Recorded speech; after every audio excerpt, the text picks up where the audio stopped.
Hi, my name's Kate, and today we're talking about how you can do more with Jira Service Desk through better enterprise service management, which effectively is how you get HR, marketing, facilities, all sorts of teams utilising Jira Service Desk to manage their requests for support. So I'm a bit of a fan of thinking more holistically about service and teams.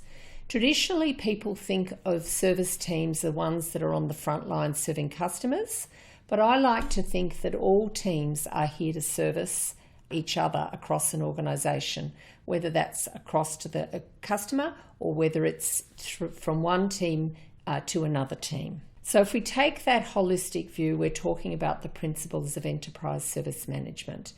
And I'm going to cover that off, plus some of the business drivers around ESM. And I think a really important principle is that there's a lot of understanding and learnings in ITSM management, and I'd like to think that we can apply that to ESM. And then finally, we'll start to talk about some of the challenges and the way you actually onboard people more effectively, and how Proform can assist that process through the production of online forms. So let's get started. So let's think about some of the challenges that non-tech teams currently face. And I would suggest to you that with more and more push to remote work, some of these things are even more important. So the first one is about simplifying contact. Teams, service teams and like HR teams and marketing teams often have a plethora of ways people get in touch with them. And so this is about actually simplifying it. So it's also about centralizing requests rather than having individual email boxes being filled, and if someone's sick, you have no idea what's happening. And it's about getting the right information in the right place. So rather than having lots of emails backwards and forwards, enterprise service management is about organising that information in a more effective way. And then finally, it's also about showing what teams do so that it makes it easier for the people in the organisation to find you. Because if people don't understand what you do, chances are they're actually not going to be utilising your services as effectively as they could. So if we think about enterprise service management, it's not a new concept, but I think what is happening is as more people are moving remote, senior management are putting more and more pressure to make sure that people are effectively working and being able to coordinate their work more effectively. And I think what also is happening is you're having a consumer-like pressure where you've got your employees who are used to ordering Uber or doing their online banking, and they want that same sort of that same sort of consumer-like experience in the systems that they deal in the corporate world. They'll say things like, why can't we just do like ABC? And Roy Atkinson, who's a well-known IT analyst, he talks about when enterprise service management doesn't work, it'll be because of the culture. You can't just buy it. You actually have to think more deeply about just digitalizing one process. So what is actually then driving this evolution from ITSM to ESM? There was a survey done in 2018 where the biggest driver, indeed 75% of respondents across 20 industries, said the biggest driver was customer satisfaction. And it ranked at a high 75%. And improving employee satisfaction was a strong driver, a strong outcome that wanted to be achieved. They wanted to also improve productivity, and they wanted to get a better handle and a better return on investment in their tool. You know, these tools are not cheap, so why don't we use them more effectively? And I would suggest in this current environment with the cost pressures, that third outcome would even be stronger. If we look at how service management is being adopted, probably one of the biggest players is with the HR teams. And of course that's obvious because with onboarding and offboarding, it cuts right across the organisation. and it really lends to the flavour of the organisation. A new hire, if they're smoothly onboarded, leads to a richer, nicer experience, and they're more likely to be more productive. So organisations benefit not only from the perspective of the new hire thinking that well of the organisation. The new hire is more likely to be more better functioning team member by getting up to speed faster. Another one that is also a big driver is legal have lots and lots of requests and lots of bitty information and likely to be going backwards and forwards by email. So that's another real candidate for service management. Facilities. Now, facilities have lots of little processes, and it's easy to kind of forget about those more hidden, less common processes. But things like broken requests, equipment requests, have real implications for risk in your organisation. Out of hours access is another one. So all of these can be streamlined and improved. And then finally, we have marketing with asset production and sponsorships. They just have a plethora of people requesting outcomes and asset production, and this is a way it can be improved. The other area where I think you can go is I think the time is right that the IT teams who've been adopting and incorporating ITSM for a while, they have lots of lessons to share. And so I would advocate that when you're rolling out ESM, you take on the principles of what's been learnt, because why lose all of that knowledge? So a really big one that people often don't think about is incident management. Incidents happen all across the organisation in all of these teams. And IT have learnt to plan for them, to manage them when they're in them, to shorten the response time, and to transfer the learnings so that they reduce the likelihood of them occurring. All those same principles can be applied when you're rolling this out across the organisation. Some examples: social media. How many times does someone say the wrong thing on social media? How can you actually reduce that minimisation? Broken equipment facilities. It's fine for the big equipment and you can put a sign up saying out of action, but what about the small items that can cause incidents? Trademark is a classic one where probably employees across the organisation are seeing problems but have no mechanism for informing legal. And so trademark infringements is a way of you can systematise that. And of course, finally, the staff injury, it's such a large cost, not only to the individual, but to the organisation.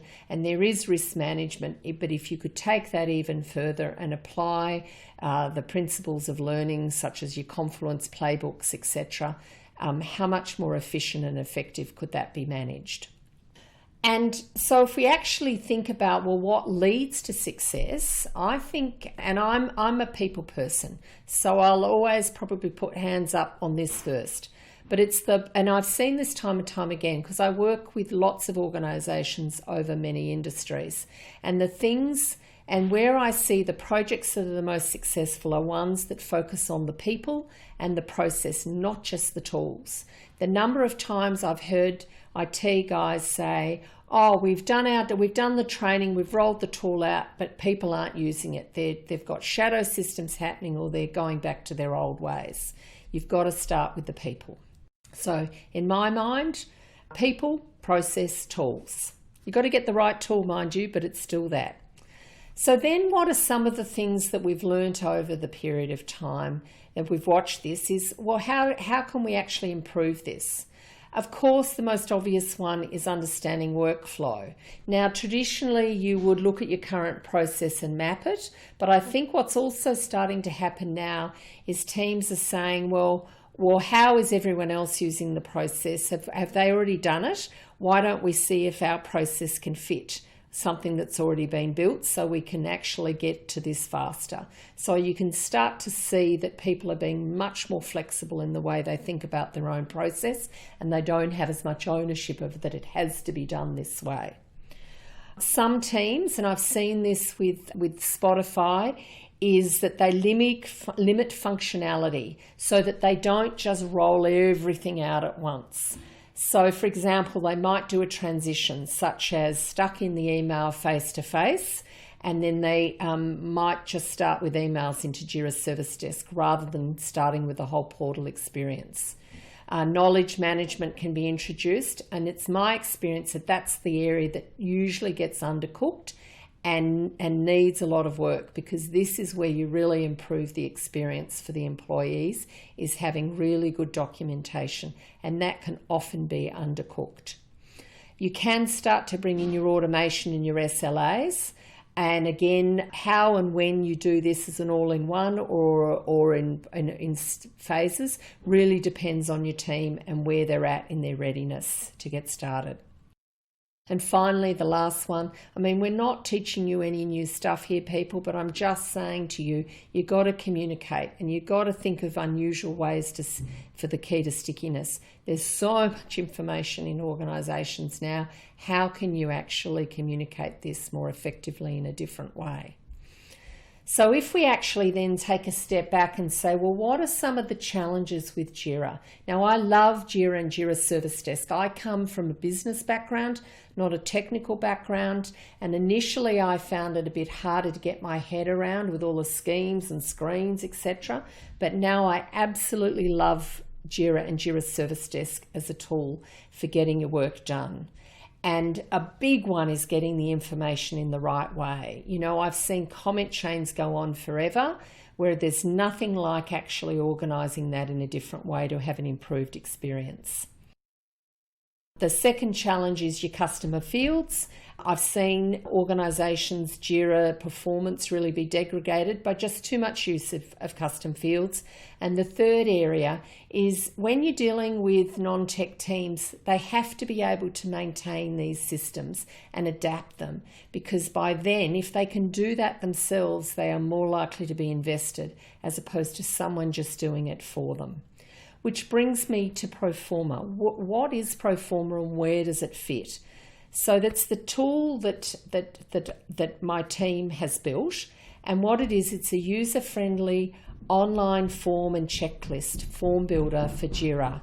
So it allows people to use it for Jira Service Desk as well as core and software.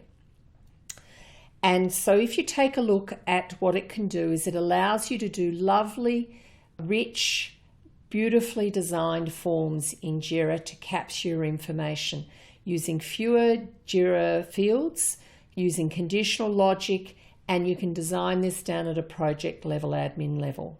So in Jira Service Desk, you have all the unique features that you can't get straight out of the box, such as the ability to edit on the portal, the ability to use conditional logic, and the ability to update your requests and things after creation and using complex processes by using multiple forms.